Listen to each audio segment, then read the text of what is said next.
ആ എന്താ നിന്റെ മുഖത്തൊരു മ്ലാനത?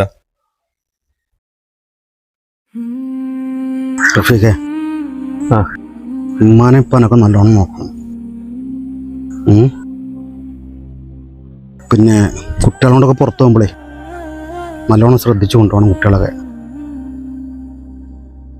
എന്തടാ എടാ, നമ്മളെ കുട്ടികളെ ഏതാഗ്രഹം നമ്മൾ സാധിച്ചു കൊടുക്കണം. റഫീഖേ, എൻ്റെ മോള് മഞ്ജുല്ലേ, കഴിഞ്ഞ പ്രാവശ്യം ഡാൻസ് കളിക്കണം എന്ന് ആഗ്രഹം പറഞ്ഞിട്ട്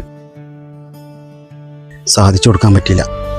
കാരണം അന്ന് പണിയില്ലായിരുന്നു, പൈസ ഇല്ലായിരുന്നു.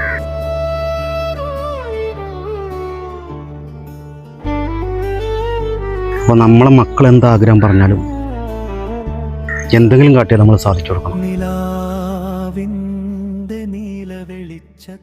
എടാ, ഞാനപ്പോൾ ബൈക്കും പോകുമ്പോഴും നീ പറയല്ലേ എന്നോട് ഹെൽമെറ്റ് വെച്ച് പോകണം. ഞാനത് പലപ്പോഴും ശ്രദ്ധിക്കാറില്ല.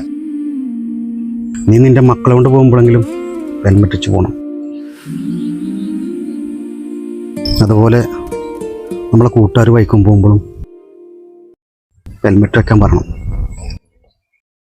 ഞാറ് ബൈക്കും പോകണമെങ്കിലും ഹെൽമെറ്റ് വെച്ച് പോകണമെന്ന് പറയണം അറിയണവരോടൊക്കെ.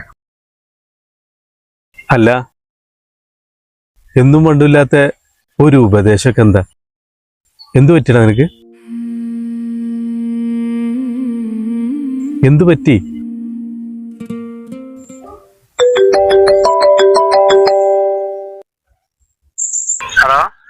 ഹലോ എടാ, നമ്മളെ സുരേഷിന് ആക്സിഡന്റ് പറ്റിയടാ. സുരേഷോ? അതെ. ഇതൊന്ന് ബടിയൊക്കെ എങ്ങനെ അവിടുന്ന്? സുരേഷ് അല്ല ഇപ്പൊ എന്റെ മുമ്പിൽ നിൽക്കുന്നത്. അവര് രാവിലെ പണിക്ക് പോയെന്നാ പറഞ്ഞു. പണിക്ക് പോയപ്പോ കാറായിട്ട് തട്ടി.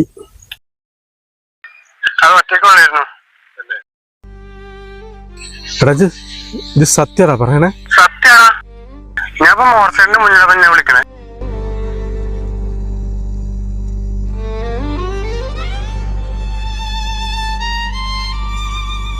സുരേഷ്,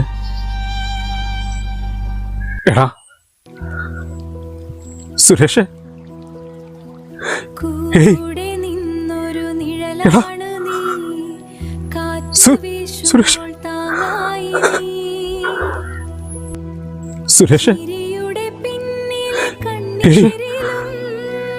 എടാ സുരേഷ്,